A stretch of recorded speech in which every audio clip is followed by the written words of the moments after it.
Bonjour et bienvenue dans mon grenier pour la lecture donc de ce deuxième extrait de Le Peuple du Spleen, un monologue qui s'appelle En fuyant Little Haïti et qui raconte l'histoire d'un homme, d'un esclave, poussé à la fuite, euh, fuyant la misère, l'enfer, et à la recherche finalement dans cette fuite d'un absolu, d'un idéal de liberté.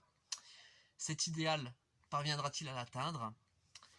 Je vous propose de répondre à cette question tout de suite.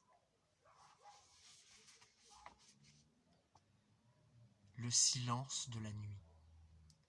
Les rayons de la lune qui se reflétaient sur le mur en face de la fenêtre, à l'intérieur de la cabane en bois du jardin. Je dormais à même le sol, sur quelques brins de paille qui me servaient de matelas de fortune.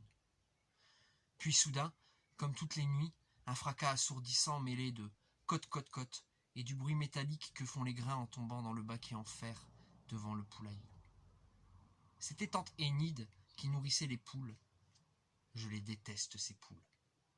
Plus jamais je ne les entendrai glousser comme si elles se moquaient de moi. Non, plus jamais. Les chiens, je les entends, se rapprocher, partir, vite, courir, loin, le plus loin possible de cet enfer. Tante Enide s'était rendue compte de ma disparition et avait prévenu Tata Poulet, qui avait aussitôt envoyé ses neveux avec leurs molosses à mes trousses. Trahir, balancer, s'enfuir.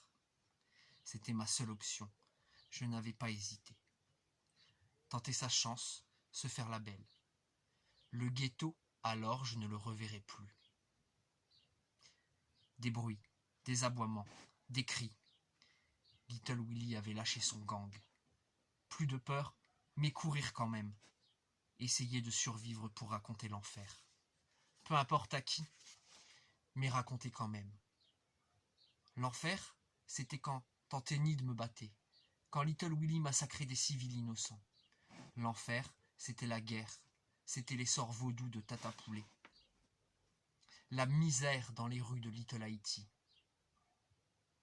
La famine et le choléra qui décimaient notre peuple.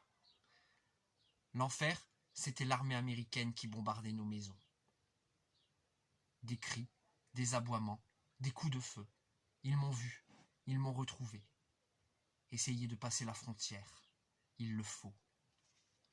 Soit les Américains, soit les Haïtiens. Faire un choix pour mourir. Il faut que j'essaie.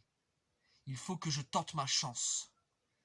Peut-être qu'ils ne me tireront pas dessus, les Américains. Little Willy est devenu fou. Fou de pouvoir, de drogue et d'argent. Fou de sang surtout. La guerre avait empiré.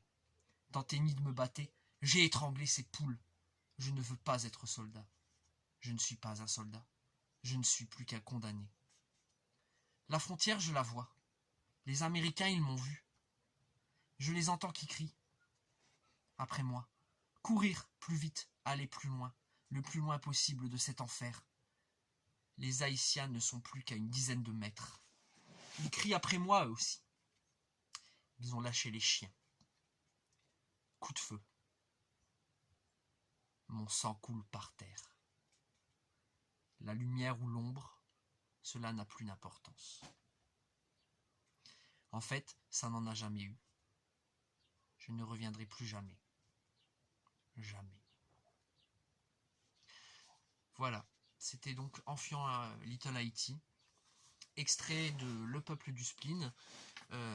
Vous pouvez retrouver le lien vers le site de l'éditeur dans la description de la vidéo, si jamais vous voulez en lire un petit peu plus et découvrir donc les autres monologues présents dans le recueil. Voilà. Et puis, je vous dis donc à très bientôt. Peut-être pour un autre extrait de Le Peuple du Spleen, ou peut-être pour un extrait d'autre chose, ou quelque chose de différent. Voilà, on verra bien. Voilà. Et puis donc, portez-vous bien. Et puis, du coup, à très bientôt.